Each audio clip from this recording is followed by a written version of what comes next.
Alrighty, cool. I haven't done one of these in a really long time, but I'm very excited because this is actually one of my favorite productions I've ever done. So without any further ado, let's dive into the production for Timekeeper Secret. Oh, I'm so excited. What if there's someone out there that's just like me? Alrighty, here we have our logic session for this song. Keep in mind that this is the demo version of the song. So this doesn't have any of the live instruments in and no final vocals. If we look at the vocal right here, it's just a single lead vocal. I call it lead vocal scratch take, like a demo take, just so I have something to produce around. So if you listen to it right here, where is it? Living in New York, taking the subway, drinks with the girls down in Brooklyn on Friday. So I don't spend too much time doing this. It's just so I have a reference of where the melody is going so that I know how to produce around it. When I was younger, I used to make a mistake of producing without the lead vocal in, and then I did all these elaborate productions and they completely crashed with the vocal. So didn't work out, lesson learned. So this is the type of production that I put together by myself here. At home, and then you see a lot of these muted tracks because those are the ones that end up being live recorded tracks. So there's a lot of strings in here. So I arrange and write all of the tracks on my own here, and then I send them out to Yoed to record them live.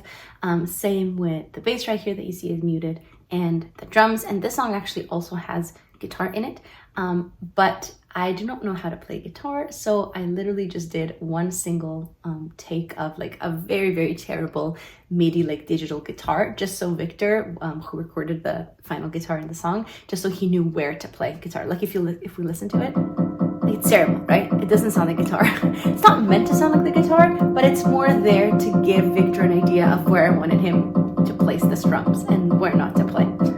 So that's that. Now let's go into the actual song. So my main reference for this song was Green Light by Lorde. When I started, I kind of wanted that like dancey, fun, upbeat song with kind of pensive,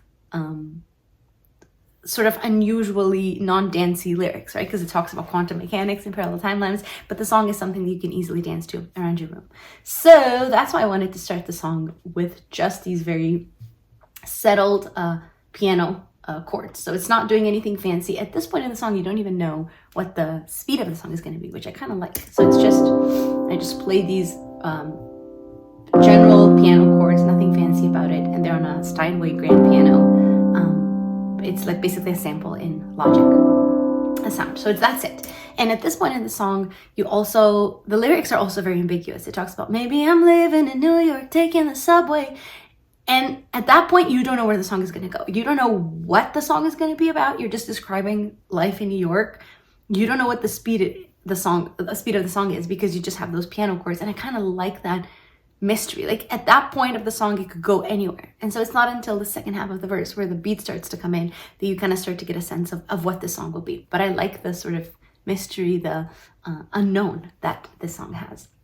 Before we go any further, I did something spicy in this song where it has an intro of only strings. And if you listen closely, this is actually the melody of the Montana Sky chorus, which is the song that comes right before this on the Bookstore album, or eventually when the whole album is out, it'll be right before Timekeeper Secret. So Montana Sky kind of fades out.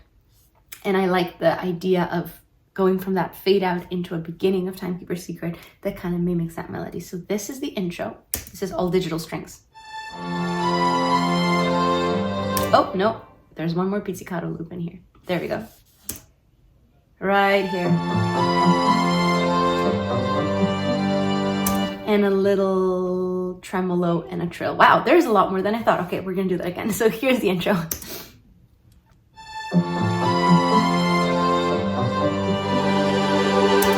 So that's the intro of the song. And if you listen closely, that melody, dum, da, da, dum, dum, da, dum, it's, and don't you think this world is magic quantified? So that's the melody from Montana Sky. And I thought it was kind of cool to include. Something that's spicy here, it's also at a different speed than the rest of the song. Where is my, there we go. The rest of the song is at 135 beats per minute, and the intro is a little slower. So I think that also adds to the mystique of the song in the beginning, because you go from that to just piano chords, and the tempo switches, but you don't really feel it, but you feel something's happening. To break down this little string section, so we have the main melody of dum, da, da, dum, da, dum, and this is kind of how I build all my string arrangements. So one one melodic line plays the main melody, which in this case was violins. And then you build a chord around that by adding layers of strings that play notes from that chord.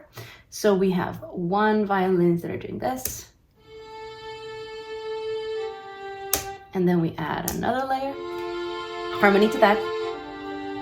Cellos. There we go. So cellos add a tiny little rhythm to it where you play the arpeggio of a chord going up. See how it has like 3 lines? These 3 lines are the 3 notes that are being played. So it plays an entire chord, adds more harmonies to it. And then we also have little pizzicato cellos that kind of play a similar melody to these guys up here.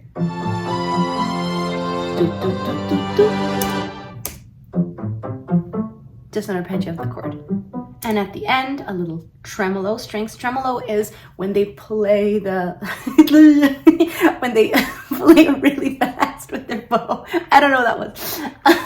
But right here, I love to use that to build tension, and also add a little bit of a crescendo in there. If you look at right here, these are the volume automation graphs. And this shows you how I'm increasing in volume. It goes from negative 15 decibels to negative 5. So it's like a big increase in tension, increase in a crescendo. And I use a lot of these tremolo crescendos also in When I Fall in Love. If you listen to the production of that, that's a lot of that in there. So here's that tremolo. It's a chord and then a little trill at the very end. I want it to be like super classical. And that's our strings intro. Then we go into the verse where you just have the chords. And then halfway through that first verse, we add in extra things. First thing is I added a little piano loop, which is kind of, again, inspired by Green Light. So if you listen to it, I split it up in 2 different tracks. Technically, this is the loop. But I wanted these to be louder, so I treated them differently when I was mixing them. You can also see one is panned to the right, one is panned to the left. So this is just playing a single note, this piano loop. And then you add harmony on top of it. And it goes from like a clash second to a third. And that's like our main loop that carries throughout the entire song. On top of that, I added a little synth. There it is. Just something to start building tension. And then this is also where we start getting a kick to give us a beat. This is still my old kick. This is not the final one in the song. And bass, again, my old MIDI bass. Now we're starting to build tension with the piano and the original piano from the beginning. Where is it? Right here. And the lead vocal. We're in Oklahoma, married, we own a. So this is where we're starting to add in things. I also noticed that here I already imported some of Victor's tracks. So let's look at that as well. So this is his live guitar strum that comes in there. And he always records 2 tracks. So one is panned left, one is panned to the right. So it's more wide-ranging. Now you hear it. It's like more all-encompassing. So this is already live guitar. You can compare that to my MIDI guitar that I had. Where is it? Right here. You can see how horrible it sounds. This was what I told him, like where to play. And this is what he came back with, Victor. There we go, actual guitar. Then we go to the pre-chorus. And this is where I started more obsessively listening to Short and Sweet by Sabrina Carpenter. More specifically, Please, Please, Please. I was obsessed, I still am, with the production of that song. And there's a synth in that song. I am not sure where it comes in. I know it's actually in the main hook. If you listen to like the intro of the song, there's like this weird arpeggio synth that comes in. And I became obsessed with it to the point where I added in to the pre-chorus of this song. It's this one right here. Try to mimic kind of that sound. That reminded me so much of Please, Please, Please. And I was like obsessed with that song, still am. So I wanted to add that in.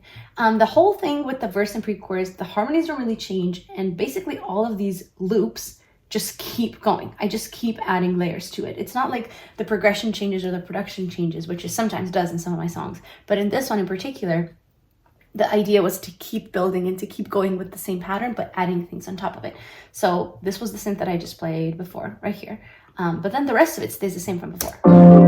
If you hear like the little piano loop, and then the bass stays the same, and we have the kick.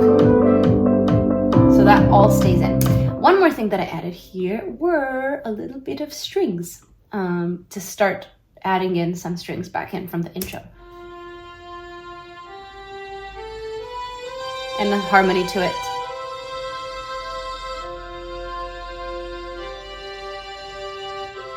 And at the end, going into the chorus, we have a tremolo, which is the same one as in the beginning. Where? No, it's gonna play right here. This song especially plays a lot with like rising and falling, and it's the same right here. There's like a synth that does a big growth.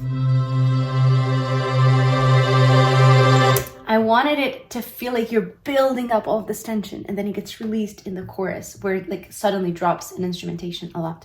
There's also a specific riser that I added in here,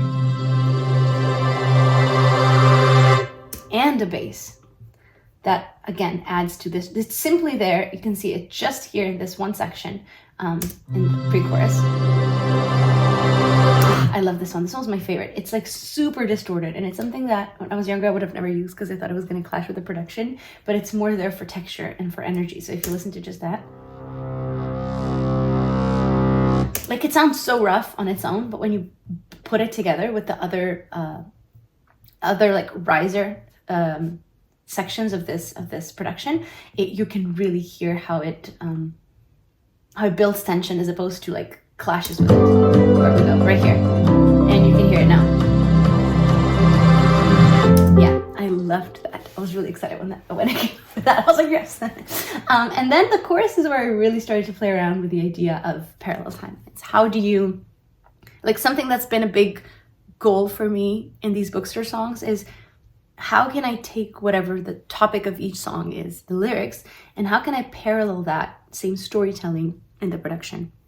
And this one is all about parallel timelines. So I was like, how do I try and capture the idea of multiple parallel timelines? And the chorus is where I really played around with that. And when I was making it, the idea was to have the first half of the chorus be like the baseline reality, or yourself, your current self that you're aware of.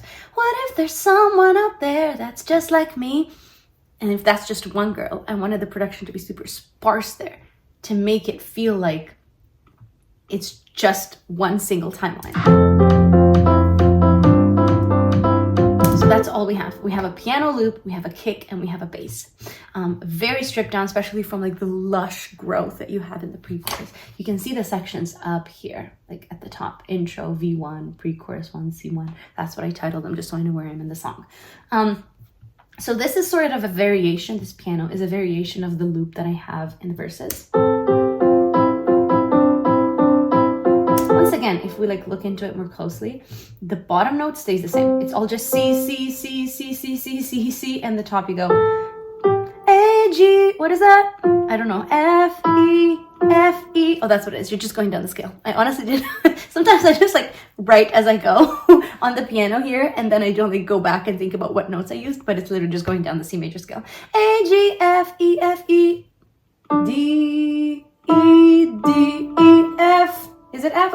F, E? Yeah, so you're literally going like up and down the C major scale while the bottom note just plays the tonic, the C.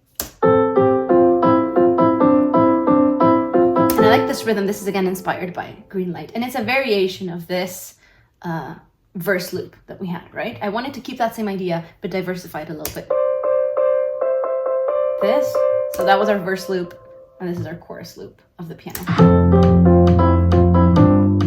No, I muted it. Anyways, right here.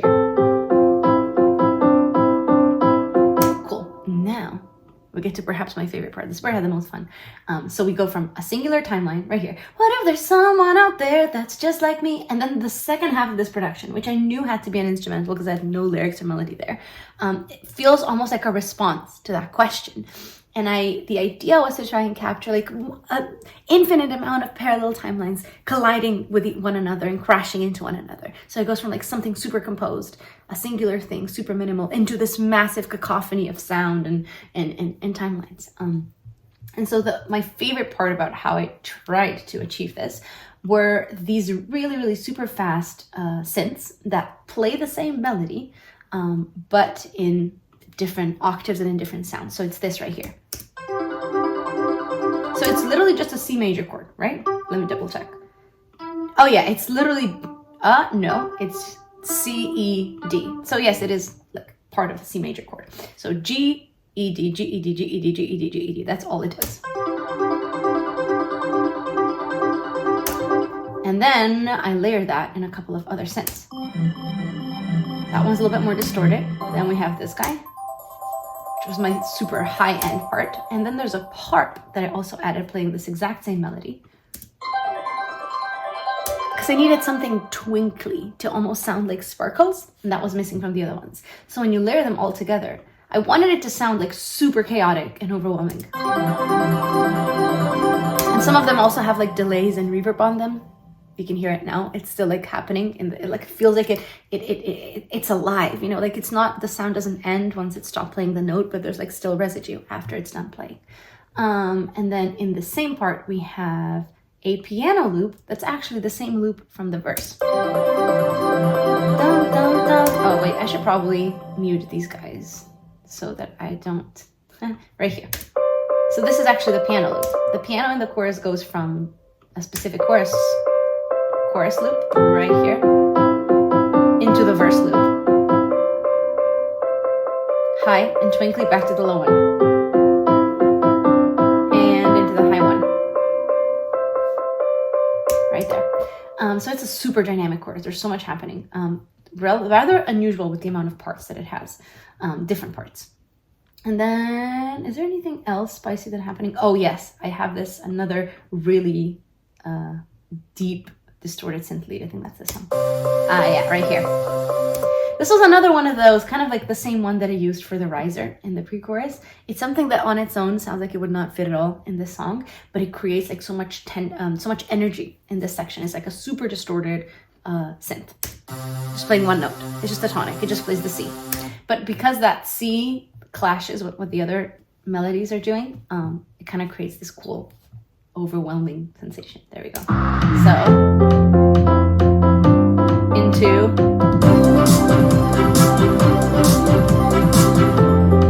and the drum beat goes from a kick into like a full beat that I pretty much just copied from from Greenlight, because I knew I'm terrible with drums, and I knew that Chris was going to come up with something way better. So I just needed Chris is the guy who plays all my drums, like live drums. And so I just needed to come up with something filler to kind of, for me, get an idea of what I wanted. So there's a kick, there's two layered kicks. There's one that's 4 on the floor, and one that creates like an extra like an off rhythm to it. And then we have a snare, a little hi-hat. Then I think I added some claps that come in at the same time as the snare. This is super like disco-y. And then in the final version of the song, we ended up going a little bit more, slightly more acoustic, because it just fit better with the other bookstore songs that we had. Without having this drag on for too long, let's see what happens in the second verse. Oh, yes. The second verse, we basically build on what was happening in the first verse, but I added a couple of things specifically. Let me find it. Where is it? Oh yes, now all of a sudden the main piano melody dun, dun, dun, dun, dun, dun, dun, dun, comes in the strings, in the pizzicato. And I actually used MIDI pizzicato strings for this. These we never used the live version of. So the ones that I was playing for you before, the long strings, the legato ones, sustained strings, they're recorded live, because you can really tell when you do add some vibrato when you play live. It's not the same as MIDI. But a lot of these ones, the pizzicato especially, almost sounds more fitting in songs like this, with like pop songs, if we keep them in their MIDI version, because they sound more synthy and they fill more space. Live pizzicato isn't as how would I say that? Isn't as filling in terms of sound. It's much more light and not as wide as the MIDI pizzicato is. So this really feels like a synth, and I wanted that, but it basically doubles our piano melody right here. Same thing, but in strings, to kind of, again, add some more to it. We have some more synth pads that come in the second verse. I'll shut these up. And another synth pad right here. A lower one. And a little counter melody, which I love counter melodies. I love to try and find places where the instrumentation is not just sort of like chords and progressions, but have a melody that almost interacts with the main lead vocal melody. And in this case, in our second verse, we have this one right here.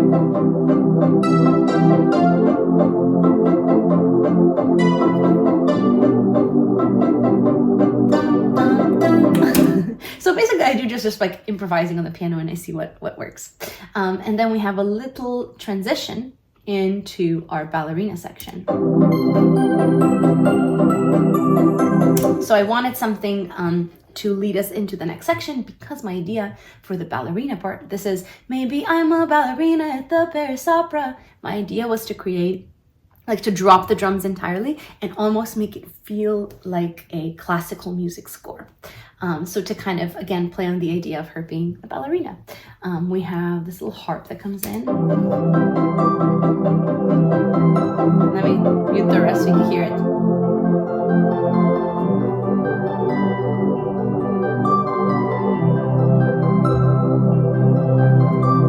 Some violins, like sustained strings, to add chords,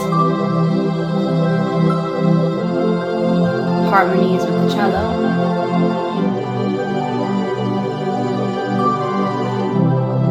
There's some spiccato chords in the strings. I needed something to keep the beat, because we suddenly dropped the drums and I didn't want it to feel too jarring, like all of a sudden you lose sense of where the beat is. Which is why I added these violin strings, these strings that keep the rhythm. They just play chords almost like, again, in like almost not march, but it does feel very classical. But they keep the beat for you so that you don't lose your sense of place.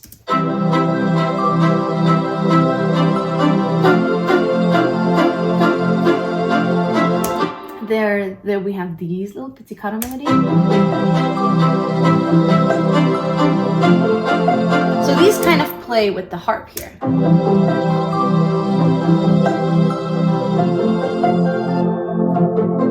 you hear just those two?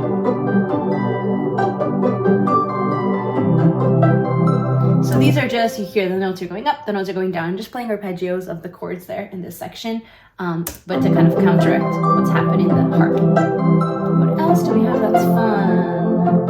Oh yes, we have like a top line strings melody that again sort of adds, works as a counter melody to the main vocal melody.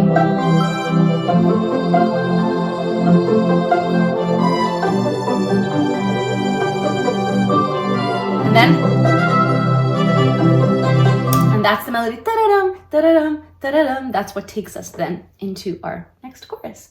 So that's the second verse. I love about that. Let's do one last thing. Oh yes, I didn't talk about this in any other videos about the Timekeeper, but it actually not only switches BPM, so speed, it also switches keys. It goes from C major to D major, going into the bridge. And I used to hate key changes. I thought that they had to be like dramatic and over the top, and I always associated them with like 80s, 90s dramatic ballads. And I just never felt like one of my own songs warranted that kind of drama, so to speak. I was like, yeah, how am I ever going to incorporate a key change? That makes no sense for the type of songs that I make. But then again, back to Please, Please, Please by Sabrina Carpenter, produced by Jack Antonoff.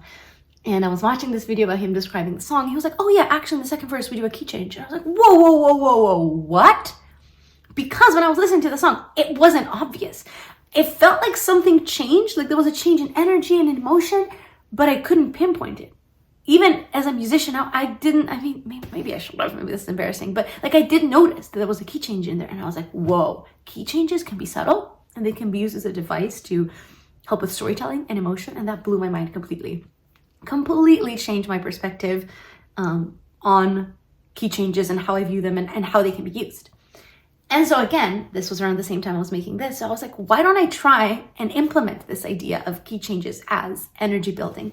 And so I knew I wanted this bridge of the song to be kind of like explanatory in terms of what this Timekeeper is doing. So I knew there was going to be a lot of lyrics, and in order for that to work, I probably was going to need really fast melody that doesn't move around a lot. So like single note melody. Keeping track of the time, every multiverse line, trickling like the streams from a But when I played that in C major, because it was a low melody, not much was happening. It kind of felt meh, it was just kind of there. It was dull, nothing happened.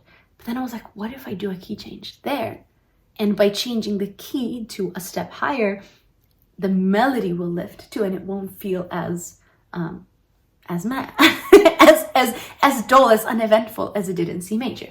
So I was like, all right, challenge accepted. I didn't know how I was going to go about it. And what ended up saving me were strings fills that kind of create this transition that hopefully isn't too obvious going into the bridge that we are changing keys. This one. Right, that melody right there. Let me find it. Where is it? I was playing around with this for so long, but it's basically playing notes in the C major scale with the addition of... No, all of them are C major notes. Once again, I'm surprising myself. Yeah, so these are all notes in C major, but they go up the scale, which kind of creates tension and makes it more seamless when you actually hit the key change.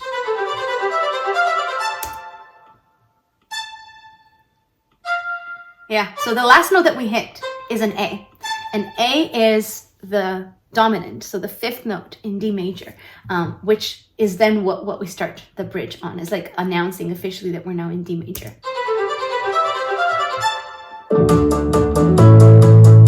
And that's kind of what, so it goes literally on the bridge. That's where the key change happens. It doesn't happen in between. Is this melody fill, tremolo, and we're new key. And I was really trying hard to find ways to make it non-obvious. Like that was my goal here, was how do I kind of sneak in a key change without it being obvious? And when I was playing around with so many different things, I remember like, what is it that makes it seem more seamless? And the answer ended up being this little strings fill that kind of almost feels like, it's not too different from the other strings fills in the song. So it's not a surprise that it comes out of nowhere, like right here. Or right here in the chorus. So I kind of had that same energy, but now we're sneakily taking you a whole step higher.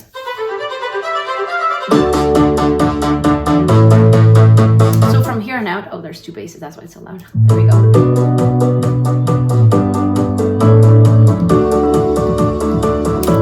Everything is in D major. So I took all the tracks from before, transposed them a whole step higher.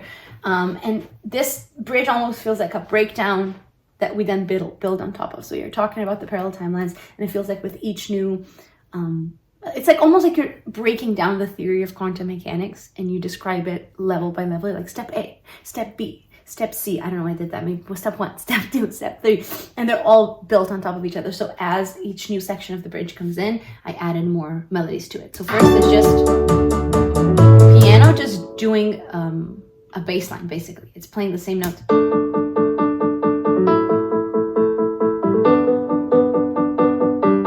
Then we added the verse loop, some synth pads. This one right here, and this is my favorite one. This is the one that builds tension. So if you look at the volume automation on this one, it starts basically quiet and then it grows through this entire section. So in the back of this whole section, you have this. It's just the same thing I'm using in the choruses, and it builds in loudness. And we have the same thing right here. harp. So these are all the same instruments that I'm using as my little cacophony of sound in the choruses.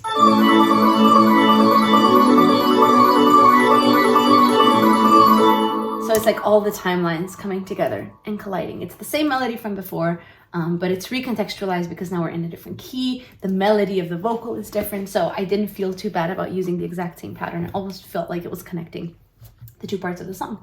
And then we have our little outro, which initially was just a piano outro, which now was when I now sing the chorus again, but now it's in D major. So if you listen to the vocal melody here, you'll be able to notice it more clearly if you go directly from this last chorus into the previous